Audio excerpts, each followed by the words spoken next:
Una cosa che va, secondo me, da subito sottolineata è la differenza che c'è tra realtà dei fatti e un'opinione, diciamo una vulgata, che è molto diffusa su questo genere, che lo vorrebbe un genere molto statico, ripetitivo, fatto di stereotipi, di figure ricorrenti alla nausea. In realtà il western in genere, ma poi se andiamo nella filmografia di John Ford a maggior ragione, è un genere veramente polifonico, in cui si trova una cosa che magari corrisponde allo stereotipo, un tema, una figura, ma si trova sempre anche il suo opposto. C'è chiaramente il western che vede gli indiani come nemici senza identità quasi, anche Ombre Rosse in questo è un piccolo esempio. In quel caso gli indiani, chiamiamoli ancora così, seppur sbagliando, sono una figura che costituisce l'ostacolo in un determinato momento narrativo. Però, come sappiamo benissimo, c'è tutto un filone di western filo-indiani che tra l'altro parte già dal tempo del muto e non tardi. E ne abbiamo visti proprio qui a Pordenone. Esatto. Approfitto della presenza di Piero per ricordare questa leggendaria rassegna delle giornate del cinema muto, dove, ti ricordi Piero, abbiamo visto tutto Griffith, sì, che è infatti. negli anni, ci vogliono anni per vedere tutto Griffith. Ecco, vedendo tutto Griffith uno scopre che i western filo-indiani, c'erano già così, qualcuno ne aveva girato già Griffith negli anni 10. Ecco, quindi io vorrei che ci concentrassimo un attimo proprio su questa capacità che hanno pochi generi in fin dei conti di porre dei personaggi, di porre delle situazioni, ma poi anche di contraddirle ad un certo punto della sua storia. Assolutamente. Quindi la polifonia del genere western. Certo, a cominciare dal fatto che nel genere western c'è un gigante assoluto come Ford, ci sono alcuni altri giganti come, non so, Howard Hawks, Anthony Mann, William Wellman, Bud Whittaker, Sam Peckinpah per arrivare più vicino a noi, ma ci metto anche Sergio Leone ben volentieri, anche se il western italiano è un po' tutta un'altra storia. E poi ci sono centinaia, forse migliaia di film girati da onestissimi mestieranti, da registi bravi e meno bravi, che alcuni dei quali sono assolutamente costruiti su degli stereotipi e non vanno al di là dello stereotipo, come è normale in tutta la narrativa popolare, perché poi il western è una forma di narrativa popolare. E quando tra l'altro si dice spesso che almeno al cinema il western è morto, non è del tutto vero, ma certo, non si fanno certo tutti i western che si facevano negli anni 40, 50 e 60, però il genere è ancora vivissimo in televisione, nelle piattaforme, nelle serie, e se uno entra in una libreria americana scopre con stupore che è vivissimo in letteratura. Escono, credo, ancora centinaia di romanzi western in America ogni anno. Noi ci guardiamo bene a leggerli, sono anche pochissimo tradotti, sono pochi gli autori western importanti tradotti in Italia. Uno per dire è Larry McMurtry. Sì, o Cormac McCarthy. Cormac McCarthy, certo, che sono grandi scrittori. Ma uno scrittore che in America è popolarissimo, tipo da noi Salgari, come Louis L'Amour, io non so nemmeno se è tradotto qualche... Forse in edicola usciva qualcosina. Louis L'Amour è uno che ha scritto centinaia di romanzi western, tra l'altro anche Salgari ha scritto i romanzi western. Sì. Vabbè, questo non c'entra nulla. Sì, assolutamente. Lo stereotipo e la contraddizione dello stereotipo. C'è stato un periodo, soprattutto negli anni 70, in cui il western ha lavorato molto su questo, nel prendere i vecchi stereotipi e nel mutarli di segno, no? Come i western della nuova Hollywood, Sidney Pollack, Robert Altman e Sam Peckinpah, naturalmente. E poi, sì, come dicevi tu all'inizio, c'è questa clamorosa contraddizione, perché il western, come dicevo, è un'epopea che coincide con un periodo storico estremamente preciso nella storia degli Stati Uniti, perché la stragrande maggioranza dei western è ambientata tra l'inizio dell'Ottocento e gli anni '80 dell'Ottocento. Ecco, sono relativamente pochi i film che escono prima o dopo da questo arco temporale che è di meno di un secolo. E la cosa molto affascinante, secondo me, è che questa epopea viene raccontata naturalmente con una enorme quantità di bugie, perché il cinema mitizza, perché il cinema a volte racconta consapevolmente qualcosa che non è vero. L'epopea, appunto, la conquista, l'espansione verso ovest, la progressiva eliminazione dei nativi americani ci è stata raccontata spesso con toni eroici rappresentando i nativi americani come dei selvaggi che andavano eliminati, e questo naturalmente è quanto di più falso, di consapevolmente falso si possa immaginare. Però al tempo stesso, a volte addirittura all'interno dello stesso film, e questo è affascinante in certi testi, c'è anche una profonda verità storica, e è una verità storica che non corrisponde tanto ai fatti quanto allo spirito, secondo me, perché appunto l'espansione verso ovest, questo progressivo spostarsi della frontiera, certo è stata un'invasione, chiamiamola con la parola giusta, è stata un'invasione e un progressivo furto da parte dei coloni delle terre a coloro che in queste terre già vivevano. Però dal punto di vista di questi disgraziati, di questi poveracci che arrivavano dall'Europa morti di fame e che prima si stabilivano sulle coste, sulla costa est degli Stati Uniti, creando progressivamente della città. Tra l'altro, per inciso, pure lì c'erano i nativi americani. Questa è una storia che non si racconta mai, per esempio. New York sorge su un territorio che è stato rubato a una tribù che si chiamava Manhattan, guarda un po'. Quindi ancora oggi quando andiamo a Manhattan non se lo ricorda nessuno, ma indirettamente ricordiamo anche questi poveretti che in quel caso pare che fu comprata, adesso non ricordo bene le circostanze, però insomma questi nativi americani vendettero in prima battuta agli olandesi, che poi a loro volta la vendettero agli inglesi, un'isola della quale dicevano vabbè, che ci faranno con quest'isola, tanto noi andiamo nell'isola accanto, ecco, Manhattan appunto. C'era anche, cioè è stata davvero anche un'epopea dal punto di vista di queste persone, e il western racconta questo modo quasi ancestrale da parte della nazione americana, di quella che è diventata la nazione americana, nel raccontare se stessa. Per esempio uno dei film western più belli secondo me è Il fiume rosso di Howard Hawks. Immagino che tanti di voi l'abbiano visto.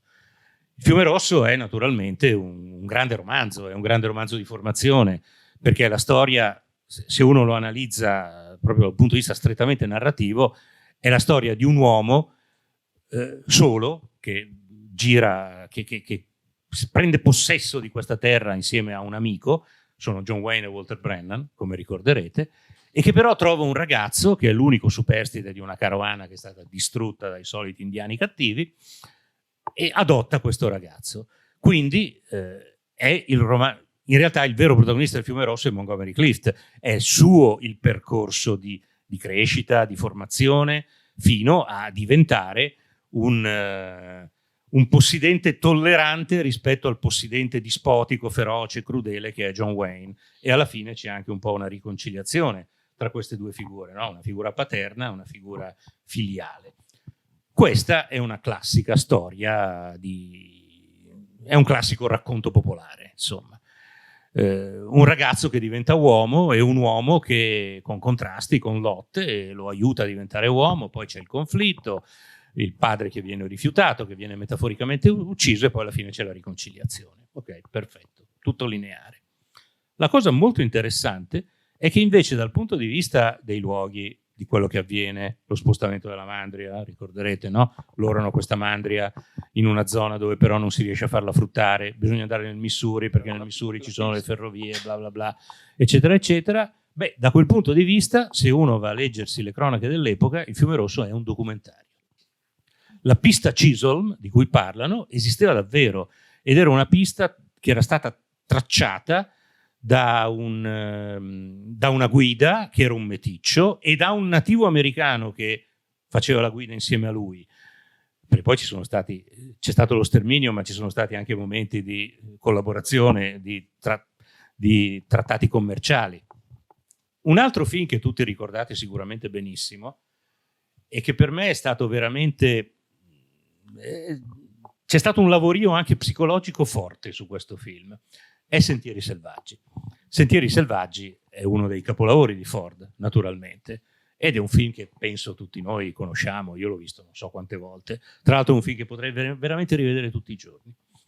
Allora, Sentieri Selvaggi, come sappiamo, è la storia di una ragazzina che viene rapita dai Comanci, e i Comanci nel film sono dei criminali assetati di sangue proprio. Questa ragazzina viene rapita, in realtà vengono rapite 2 ragazze, una più grande viene uccisa, la più piccola loro la allevano, la tengono con loro, e John Wayne e Jeffrey Hunter, Ethan Edwards e Marty Pauly, sono i 2 searchers, no? Il titolo originale è The Searchers, quelli che cercano, che fanno questo viaggio di anni per andare alla ricerca di sta ragazza, e alla fine la trovano. Ora, Sentieri selvaggi è chiaramente un film costruito con una struttura fiabesca.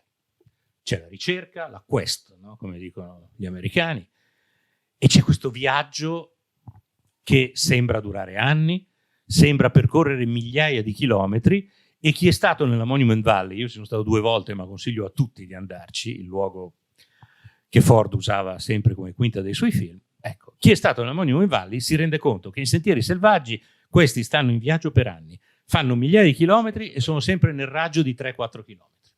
Sono sempre le stesse rocce, le stesse formazioni rocciose. Per cui uno dice, vabbè, sì, sto film è meraviglioso, ma è tutto finto. È tutto... Poi uno va a scavare e scopre che anche Sentieri selvaggi è un documentario. Intanto perché non racconta, ma rielabora una storia vera. Rielabora una storia di un personaggio che in America è relativamente, la memoria è viva, insomma, una donna che si chiamava Cynthia Ann Parker e che fu rapita dai Comanci nelle stesse circostanze raccontate nel film, però molti anni prima, nel 1836, mentre Sentieri selvaggi si svolge negli anni 60 perché c'entra anche la guerra civile, vabbè, qui divagheremmo. E poi perché è duro da ammettere, lo so, bisogna farci un po' un lavorio, ma i Comanci erano davvero così. Se uno si va a leggere la storia dei Comanci, è una storia impressionante. I Comanci è un popolo che arriva all'improvviso tra il Texas e l'Oklahoma e il Kansas di oggi, dal nulla, migrano dal nord, come accadeva tra le popolazioni native di quel periodo. Come scoprono i bianchi, che nel caso sono i messicani, l'esistenza dei Comanci? I messicani erano stabiliti poco a nord di quello che oggi è il Rio Grande, occupavano anche parte di quello che oggi è il New Mexico, eccetera, eccetera. Era tutto Messico allora. E vedono arrivare verso di loro alcune tribù, soprattutto gli Apache e gli Ute, che stanno scappando da qualcosa. E gli dico, ma che sta succedendo? Questi dicono, no, sta arrivando gente che compie dei massacri, stanno impossessandosi delle nostre terre. E chi sono? E questi gli dicono Comancia, che in lingua Apache vuol dire nemico. Noi chiamiamo i Comanci Comanci, ma non è il modo in cui loro chiamavano se stessi. Li chiamiamo in sostanza nemici. I Comanci erano, intanto, entrando in contatto con gli Apaches e poi con i messicani, acquistarono la famosa cultura del cavallo e diventarono, secondo molti, secondo fiordi storici, una delle più spietate e formidabili cavallerie leggere nella storia militare del mondo, proprio. Una cosa che pochi sanno, io ho studiato un po', ho letto dei libri, gli Apaches, per esempio, non usavano i cavalli per combattere, combattevano solo a piedi. La famosa scena di Ombre Rosse in cui gli Apaches attaccano la dirigenza è surrealismo, ok? I Comanci invece imparano a usare il cavallo non solo come strumento di trasporto, ma anche come arma di guerra. E nel giro di qualche decennio spazzano via con una crudeltà incredibile tutte le tribù native che stavano su quei territori lì e controllano un territorio che gli spagnoli, i messicani chiamavano la Comancheria, più grande della Francia. Infatti lo storico S.C.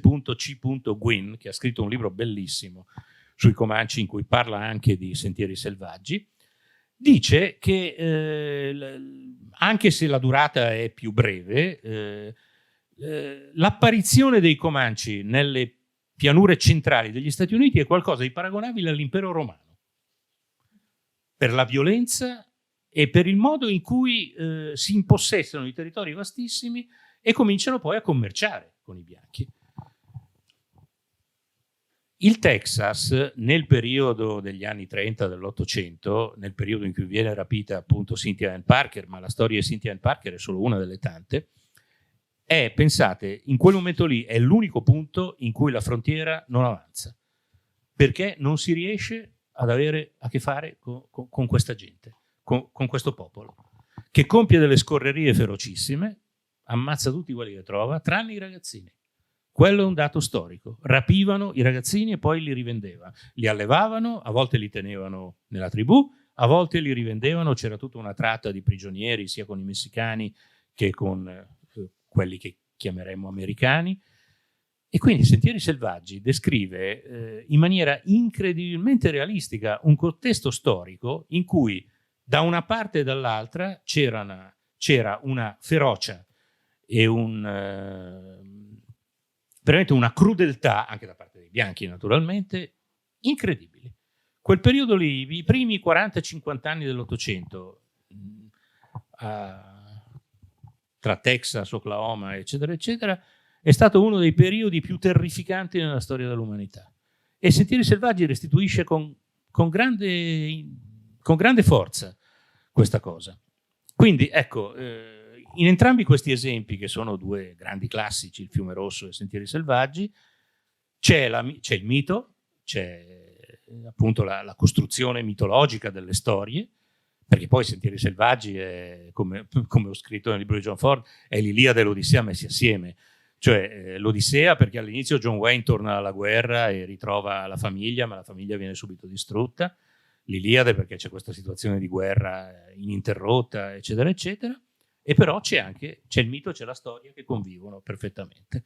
Sono andato lungo. È un'odissea senza una casa dove tornare, in sostanza, no?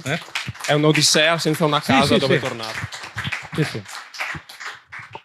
A proposito di stereotipi, il western come genere non solo maschilista, ma addirittura macista, che per carità... Spesso sì, esatto. Però in realtà il western ci regala anche un sacco di figure femminili indimenticabili. Mi viene in mente un'attrice su tutte che è Barbara Stanwyck, che fa per esempio un film... Tra le dive di Hollywood è quella che ne ha fatti che ne ha fatti di più in assoluto. Ne dico solo due, che sono uno più bello dell'altro. Le Furie di Anthony Mann, che è una specie di Shakespeare, tragedia shakespeariana negli spazi del western, e 40 pistole di Fuller, che è un altro film eccezionale. Direi qualcosa sulle donne nel western. Magari ne approfittiamo per vedere una delle scene che assolutamente ho portato. Sì. Non so se ci sarà il tempo di vederle tutte e tre. Io di solito nelle presentazioni che ho fatto uso spezzoni di vari film. Invece oggi ho pensato di usare 3 momenti di sfida infernale. Vediamo come parte e lo vediamo subito. No, questa è Shakespeare, sì. È questa qui. Ok, vediamola. Qui questa è Clementine Carter, la donna che è venuta a Tombstone a cercare Doc Holliday, e Doc Holliday le ha detto: te ne devi andare, io non ti voglio più vedere, io non ti amo più, bla bla bla. E lei in questo momento vuole partire, vuole andarsene da Tombstone, ma la diligenza per fortuna non c'è. E adesso tra poco incontrerà Wyatt Earp, lo sceriffo, interpretato da Henry Fonda, e succederanno delle cose. È in originale, credo. Ci sarebbero molte cose da dire su questa sequenza. Quel tizio seduto che suona il violino, che viene inquadrato a un certo punto, non il reverendo che fa tutto l'annuncio, quello seduto che non parla mai, è il fratello di John Ford, è Francis Ford, che era un regista importante prima di lui ed è stato un po' il suo maestro quando il giovane Jack è andato anche lui a Hollywood, seguendo appunto questo fratello che già faceva il cinema. Francis Ford è stato un regista importante, tra l'altro ha lavorato con Griffith e così via. La musica e il modo di ballare di Henry Fonda sono identici a una scena di ballo di Alba di Gloria, ovvero Young Mr. Lincoln, dove Fonda fa Lincoln da giovane e balla nello stesso modo, alzando il ginocchio in quel modo un po' buffo. Quei due che arrivano in fondo, per chi non avesse mai visto il film, quei due che arrivano all'ultimo e li osservano sono i due fratelli di Henry Fonda, sceriffi come lui. Io trovo questa sequenza meravigliosa, perché è veramente una sequenza in cui Ford fa nascere l'America come comunità. C'è una città vivace, violenta, perché è una città mineraria di cui Wyatt Earp, Henry Fonda, è diventato sceriffo, però non c'è ancora una chiesa, la stanno costruendo, e c'è questa immagine meravigliosa la chiesa. Per il momento è solo una specie di piattaforma di legno con le due strutture dei campanili e le bandiere americane. È veramente il momento in cui una comunità comincia a formarsi, anche attraverso le figure istituzionali del prete e dello sceriffo, naturalmente. Al tempo stesso è fondamentale il ruolo di lei in questa scena, perché è assolutamente lei che prende l'iniziativa. Allora, noi in italiano conosciamo questo film come Sfida infernale, e tra poco ci arriviamo, perché è un film che racconta la famosa sfida all'Ok Corral, che è un fatto storico. Però in originale questo film si intitola My Darling Clementine, che è il titolo di una canzone famosa ed è il nome del personaggio di lei. Se noi pensiamo al film con il titolo di Sfida infernale, è la storia di uno sceriffo che affronta dei banditi che gli hanno ucciso il fratello, e quindi, sia per difendere la legge sia per compiere la vendetta del fratello morto, sconfigge questa banda di fuorilegge. Ma se noi pensiamo al titolo originale My Darling Clementine, questo film è la storia di una donna che va a ovest per inseguire l'uomo che ama, scopre che quest'uomo non la ama più, è diventato un'altra cosa, il personaggio di Doc Holliday, alcolizzato, innamorato di un'altra, però anche votato in qualche modo alla morte, e però proprio in questa scena compie un twist narrativo ed emotivo fondamentale. Cioè, questa donna, delusa dall'uomo che ha inseguito, vede un altro uomo e decide che quello può essere l'uomo della vita, ma lo decide lei. Fa tutto lei, se avete osservato bene questa scena. È lei che lo guarda come dire: ma ti vuoi decidere? No? E Henry Fonda vuole morire, perché è, come quasi tutti gli uomini, i personaggi maschili dei film di Ford, è completamente incapace di confrontarsi con il femminile. È incapace Gli uomini di Ford non sanno corteggiare, sono degli imbranati totali. Sono sempre le donne che devono prendere l'iniziativa e che devono decidere, che gestiscono, che comandano le dinamiche della coppia. E queste due diverse storie che si incrociano in Sfida infernale compongono la ricchezza narrativa di questo film. Però, come in Sentieri selvaggi e come nel Fiume Rosso, anche qui siamo alle prese con un fatto storico. La sfida all'Ok Corral, che è raccontata in tanti film, è un evento storico che avvenne a Tombstone, una città mineraria dell'Arizona, nel 1881, e che vide opposti appunto lo sceriffo Wyatt Earp e i suoi collaboratori a una banda di fuorilegge, i Clanton McClory. Io sono stato a Tombstone, che è una cittadina buffissima, piccola, le miniere non ci sono più, sono esaurite. Tombstone è una città che vive sul turismo, una piccola città che vive sul turismo, dove, quando ci sono stato io ci sono stato negli anni 90, non so se è ancora così, ma penso di sì. Tutti girano vestiti da cowboy e alle 5 di ogni sera ci sono una decina di comparse che chiamano a raccolta tutti i turisti, ovviamente, e rimettono in scena la sfida all'Ok Corral. E si sparano per strada, con pallottole a salve, naturalmente. Io, quando ci sono andato, ho intervistato uno di questi qua, pubblicai un pezzo sull'Unità all'epoca. Andai da uno di questi, che capivo che era uno un po' simpatico, un po' vivace, un omaccione con i baffoni, vestito da cowboy, appunto. Gli chiesi: senta, io sono un giornalista italiano, posso farle qualche domanda? Certo, evviva, non gli pareva vero. E mi raccontò che era un ex marine, un reduce dunque, non mi ricordo se era un reduce dal Vietnam addirittura, era un uomo di una certa età comunque, poteva essere un reduce dal Vietnam, comunque era uno che aveva servito nei Marine e diceva: io ho sparato alla gente vera, ho sparato pallottole vere, non mi pare vero di star qui a fare lo scemo, a sparare ogni sera. Tra l'altro interpretavo uno dei banditi, per cui dicevo: ma quindi tu muori ogni sera? Sì, ma è bellissimo, è divertentissimo. E vabbè, aveva trovato questo lavoro.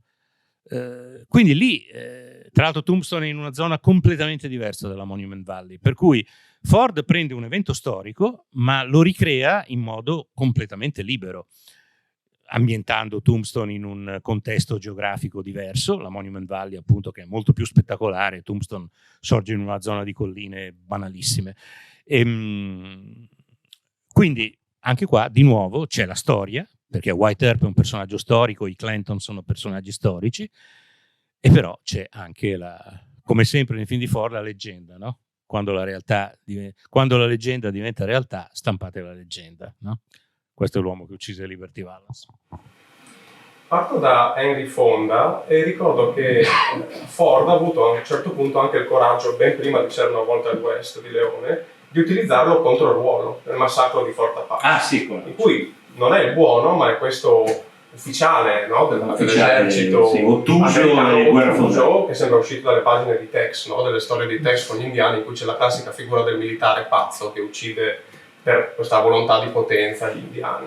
In quel film c'è un'inversione del ruolo, e tra l'altro c'è anche John Wayne in quel film. E lì John Wayne invece è l'ufficiale sensato, democratico, amico degli Apaches, amico di Cochise, che si dissocia completamente da quello che Henry Fonda vuole fare. Sì. A proposito della capacità di Ford anche di smentirsi, tra virgolette, o comunque di dare sempre le due facce della medaglia. Assolutamente. Detto questo, passerei anche all'esportazione di questo immaginario. Considerando la storia del western, bisogna anche ricordare che ovviamente l'America la fa da padrone per ovvi motivi, però ci sono stati almeno 2 paesi nel mondo che hanno assorbito quell'immaginario, in qualche modo l'hanno modificato e rilanciato. Primo fra tutti noi, l'Italia, e c'è tutta la storia che parte dal 64 ufficiosamente, diciamo per un pugno di dollari, ma percorre in realtà più di un decennio. E il western italiano in qualche modo ha avuto un'influenza anche nel modificare quello americano. Ti chiederei qualcosa sul western italiano, ma poi vorrei anche che tu ci facessi un accenno su un altro paese insospettabile che ha avuto una grossa tradizione di western, che si riassumono soprattutto in una figura. Sto parlando della Repubblica Democratica Tedesca. E poi lascio a te la parola su questo. Secondo me è una storia meravigliosa, sì, che andrebbe recuperata. I western della RDT, tra l'altro, arrivavano in Italia. Certo, solo che dovrei riprendere il libro perché non mi ricordo più i titoli. Sì, titoli molto lunghi. Perché in Germania c'era stato uno scrittore, Karl May, una specie di Salgari tedesco, che aveva scritto tantissimi romanzi western, in particolare aveva scritto i romanzi di un ciclo di romanzi imperniati su un personaggio che si chiamava Winnetou e che era un nativo americano, appunto. Quindi era un ciclo di romanzi un po' come il ciclo della Malesia di Salgari, in cui l'eroe era un nativo. In fondo anche Salgari è così, perché Sandokan è uno che lotta contro gli inglesi, insomma.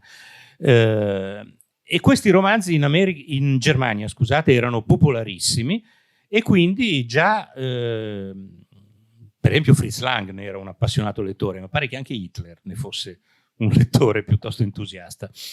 E già erano stati fatti dei film prima della guerra, però dopo la guerra questa tradizione di western tedeschi, diciamo così, viene ripresa in Germania Est, e nei western della Germania Est, che non sono pochi, e ripeto, arrivavano anche in Italia, io mi ricordo benissimo di averne visto qualcuno, gli eroi erano sempre gli indiani, i nativi americani. Ma perché? Perché in Germania Est questo veniva considerato un vigoroso gesto contro l'imperialismo degli Stati Uniti, che erano il nemico, naturalmente.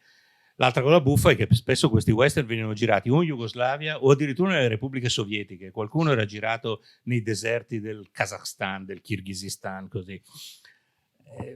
Però è un fenomeno che dura poco, e poi forse al di fuori della Germania è anche relativamente poco noto. Non so se questi western siano mai arrivati in America, per dire, mentre i western italiani a un certo punto cominciarono ad avere successo in America. In quel senso l'anno chiave è il 67, perché nel 67, nell'arco di pochi mesi, escono in America i 3 film della trilogia del dollaro, che noi avevamo visto nel 64, 65, 66. Per un pugno di dollari, per qualche dollaro in più, Il buono, il brutto e il cattivo. E soprattutto Il buono, il brutto e il cattivo fanno degli incassi enormi. Fanno degli incassi da film americano vero. e diventano cruciali anche per il cambiamento del western americano. Questo è un dato di fatto. Peckinpah era già un grande regista, un regista importante, però insomma probabilmente non avrebbe fatto Il mucchio selvaggio in quel modo se nel frattempo non avesse visto i film di Leone. I film di Leone non hanno alcun tipo di aderenza storica alla realtà storica appunto del West americano, però sono un meraviglioso gioco metalinguistico e soprattutto introducono nel genere una sporcizia, una violenza, un sadismo anche. Non so se qualcuno di voi ha rivisto di recente Per qualche dollaro in più. È uno dei film più sadici che io abbia visto in vita mia. A cominciare dal personaggio di Gianmaria Volontè, naturalmente, che non solo è un bandito, è uno stupratore, ma è un tossicodipendente. È addicted a varie droghe, insomma, è un personaggio incredibile, in cui Volontè tira fuori tutta la sua follia luciferina, nonostante sia doppiato, perché in tutti e due i film Volontè è doppiato da Nando Gazzolo. Leone doppiava tutti, vabbè, ma si usava così all'epoca. Sì, quindi Leone non solo, perché anche i western, non so, western come Quien Sabe, come i western di Sollima, La resa dei conti, Corri uomo corri, Faccia a faccia. No. Che hanno anche una spiccatissima componente politica, penso a Faccia a faccia. Sì, è un western. Quella magari la capiamo noi. Gli americani prendono altre cose. Cioè, poi sono sempre... Faccia a faccia è proprio un film sui cattivi maestri, sul terrorismo, sì. Eccetera. Anche abbastanza anticipatore. Molti film italiani, molti western italiani sono in realtà ambientati in Messico per una questione proprio di paesaggio, perché li giravano in Spagna. Quindi mi ricordo che una volta Carlo Lizzani proprio me lo disse. Lizzani ha fatto 2 western, uno con Pierpaolo Pasolini come attore, Requiescant, e un fiume di dollari, un fiume di dollari, sì. Sì, ambientavamo le storie in Messico perché dovendo girare o in Spagna o in Ciociaria non è che potevamo fare i film sulle giubbe rosse, mi disse. Effettivamente era... Anche se qualcuno ci ha provato. sì, infatti. Gio D'Amato. Sì. No, Corbucci ha girato un western nevoso sulle Dolomiti. A Cortina. A Cortina, Il Grande Silenzio. Lo sapete la storia del Grande Silenzio? Il Grande Silenzio è un'idea di Marcello Mastroianni. Sì. Perché Mastroianni era un appassionato di western e una volta parlando con Corbucci gli disse: certo, a me piacerebbe fare un western, però io non so parlare inglese, facciamo la storia di un pistolero muto. E Corbucci disse: grande idea. Poi però per qualche motivo Mastroianni non la poté fare e lo fece Jean-Louis Trintignant, che era francese, che parlava inglese peggio di Mastroianni probabilmente. No, il western italiano è stata anche una grande avventura di improvvisazioni, di cose. Sulla lavorazione per un pugno di dollari si potrebbe girare un film comico, perché veramente si inventarono delle robe. A parte che ho conosciuto abbastanza bene Sergio Leone, anche lui mi ha raccontato. Poi se volete vi racconto la storia di Sergio Leone e Peter Bogdanovich, perché fa morire dal ridere. Però ero molto amico di Franco Giraldi, che era il suo aiuto su Per un pugno di dollari. E ero molto amico anche di Tonino Valeri, che era l'addetto all'edizione, quindi quello che vedeva arrivare il materiale a Roma di Per un pugno di dollari. E quello che andò dai produttori Papi e Colombo della Jolly Film a dirgli: guardate, questo film è incredibile, questo avete per le mani un successo, farà più soldi dei Magnifici 7. Loro gli dissero: vabbè, non levategli il fiasco. Era un film di riciclo, no? Era un film di riciclo, nel senso che il set principale era il film di Caiano, Le pistole non discutono. Esatto, sì, era un recupero, come si dice in gergo. E poi andò effettivamente così, con tutta la storia dei giapponesi, del plagio, della sfida del samurai di Kurosawa. Adesso in questi giorni la Cineteca di Bologna li ha tirati fuori tutti e due. Per un pugno di dollari l'avrete visto 1000 volte. Se non avete mai visto la sfida del samurai, veramente merita, perché a parte che è identico, per cui uno ridimensiona un pochino anche. E poi è veramente bello perché Kurosawa, vabbè, che dobbiamo dire di Kurosawa? Niente. No, allora, Peter Bogdanovich doveva essere il regista di Giù la testa, proposto dalla Universal, perché Leone era in rapporto con la Universal e Leone non voleva dirigere Giù la testa, voleva solo produrlo. Anche lì ci sono storie meravigliose. Ci vorrebbe un'altra ora. Quanto manca? 5 minuti. C'è questa leggenda che veramente, come diceva John Ford, stampate la leggenda. C'è questa leggenda di Sergio Leone che va a casa di Rod Steiger per proporgli giù la testa. Dovete sapere che Sergio Leone era il più bravo di tutti a raccontare i film a voce. Li raccontava in tempo quasi reale, cioè scena per scena, le battute, i rumori, i cavalli. Sembrava di vedere il film, insomma. Per cui Leone arriva a casa di Rod Steiger mentre Rod Steiger ha gente a pranzo. E irrompe in casa, Rod Steiger dice, ma che vuole questo? Leone dice, no, ti devo parlare di una cosa.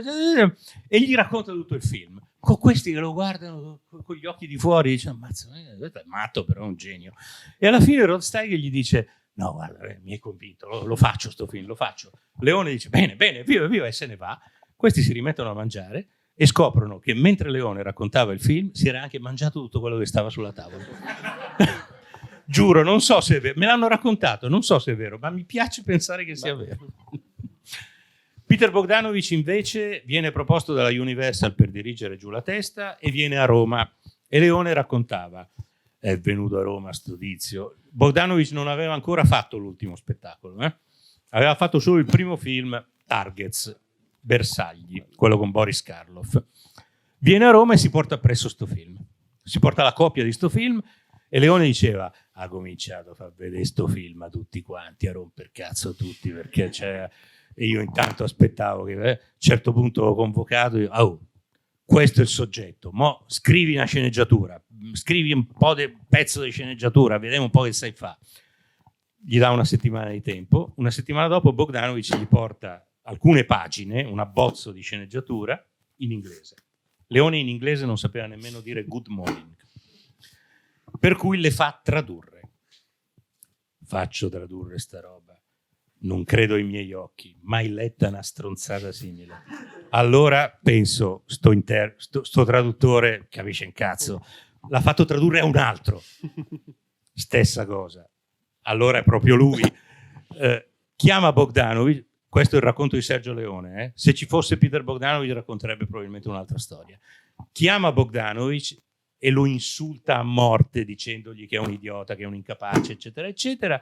E giuro, Leone diceva, m'ha detto, voglio la mamma, fate venire a Roma mia madre, non posso lavorare senza mia madre. Allora Leone dice che ha capito che non era cosa e diceva di aver scritto alla Universal una lettera allegando le paginette che Bogdanovich aveva scritto, una lettera che sostanzialmente diceva, questo è il parto del genio che mi avete mandato.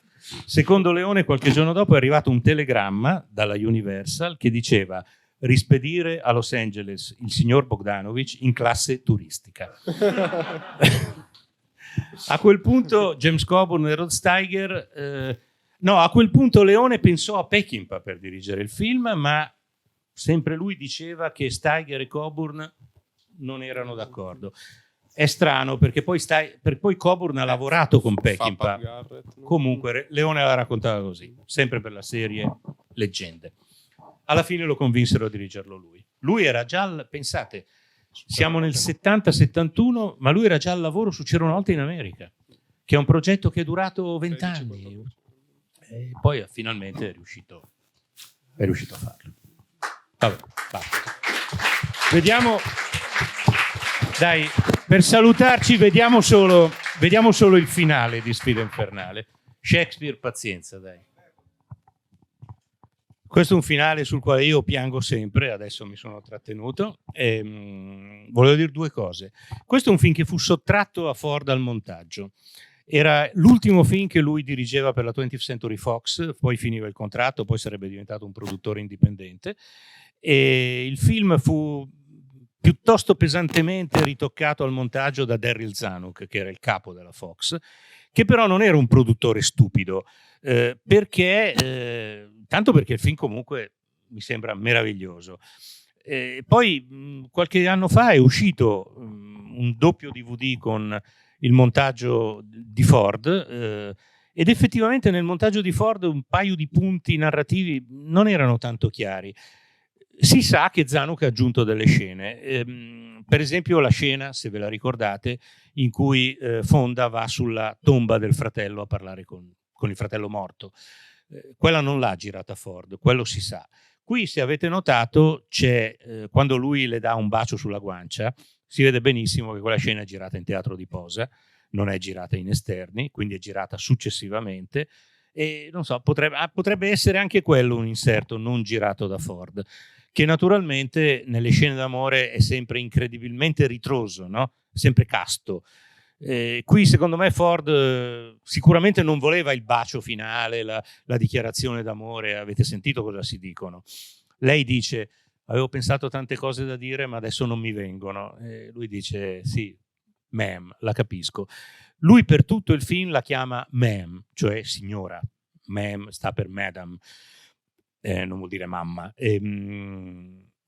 E quando lui rimonta a cavallo e gli dice I sure like that name, Clementine, è la prima volta che dice Clementine in tutto il film.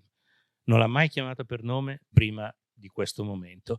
E in italiano le dice: ma lo sa che è un gran bel nome, Clementine. E poi se ne va. Quella roccia che avete visto si chiama El Capitan e in realtà lì non è proprio Monument Valley, è un po' prima della Monument Valley. Quella roccia lì è la prima roccia che si vede quando si va in macchina verso la Monument Valley venendo da sud, da una città che si chiama Kayenta. Io questo nel libro l'ho anche raccontato, perché è un libro in cui ho raccontato anche il mio rapporto con quei luoghi, forse esagerando un po' in auto-introspezione, ma comunque, vabbè.